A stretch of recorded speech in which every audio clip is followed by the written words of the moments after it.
Good morning, everyone. My name is Jay Clark Walker, and I'm going to run through how to format, and make your resume.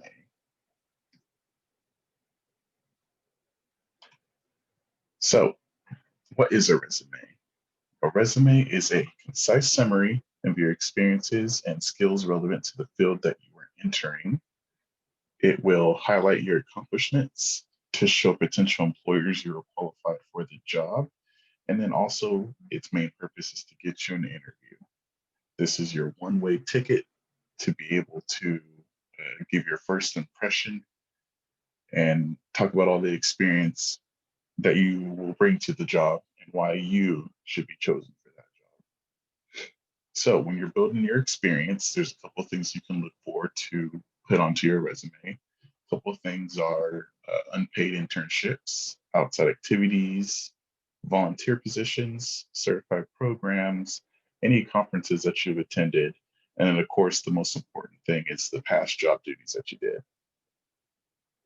When you are collecting information, you want to make sure you do a big list of all the jobs and activities that you have completed. And we usually say do not go back past 5 years. But if you do have something that is relevant that is over 5 years, you can add that to the resume as well. So, like I said before, list paid work, volunteer positions, extracurricular activities, leadership roles, and internships. A couple examples of that would be, say, if you were the president or the treasury person in a club, you can add that. If you were a football team captain, you can add that as well. Like I said, don't go back more than 5 years. And of course, when you make your list, cross out items as they become obsolete.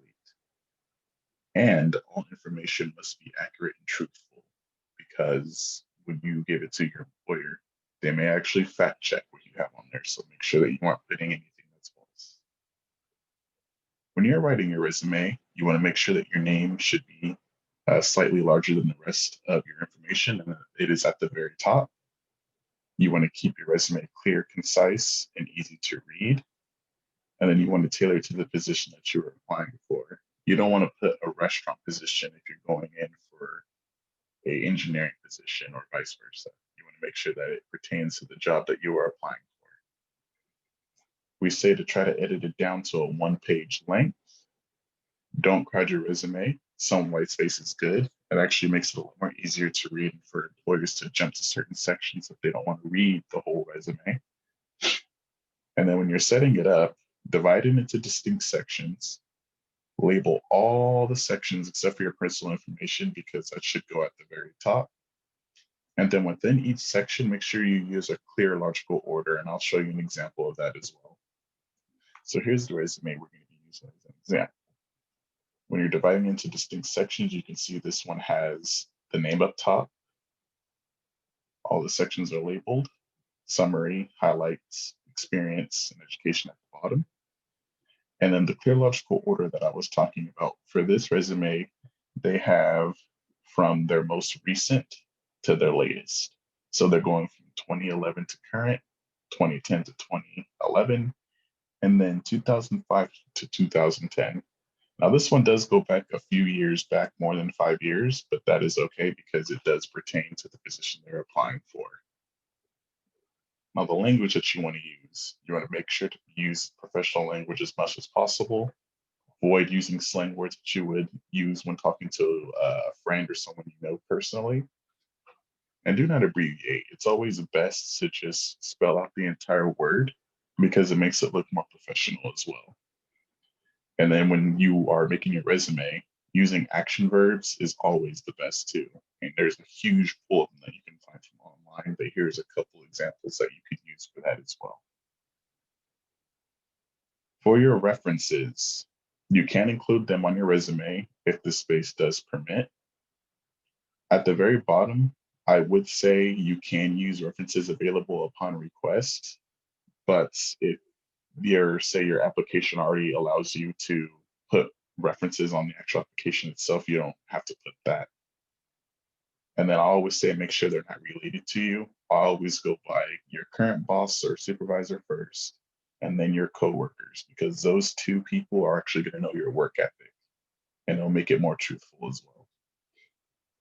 And then if you're going to add references, it's always best to ask for permission first, and be sure to give them a courtesy call when you submit a new job application so they know to expect a call coming in soon, and so they're not caught off guard. And then when you're printing your resume, if you are still printing them and not turning them in digitally, you want to make sure you use resume paper. And there is a big difference. Resume paper is a lot more thicker, and it helps the font pop out a little bit more too. You always want to use black printer ink. You don't want your resume full of different types of colors unless you're going for like a uh, program developer doing all those weird things in fonts. You want to use a simple and clean font size. So you don't want your resume to have a whole bunch of different fonts and sizes. You want to make sure it's one kind of singular font. It doesn't have to all be the same size, but you want to make sure it's the same font type. And it's always best to have someone else look at it before submitting, because you never know. They can actually catch something that you didn't see yourself. So it's always best to have someone else review it as well. And then keep your paper crisp and smudge free and not folded. You always want to make sure that your paper is perfect when you're turning it into the employer. And then for the delivery, this is your first chance to make an impression on yourself when you're delivering the resume.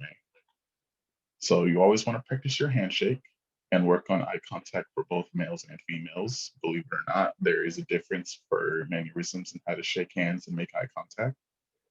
Grooming is essential, but do not wear any strong scented cologne or perfume. You never know if the person has like a reaction to certain smells. So you always want to make sure that is very neutral.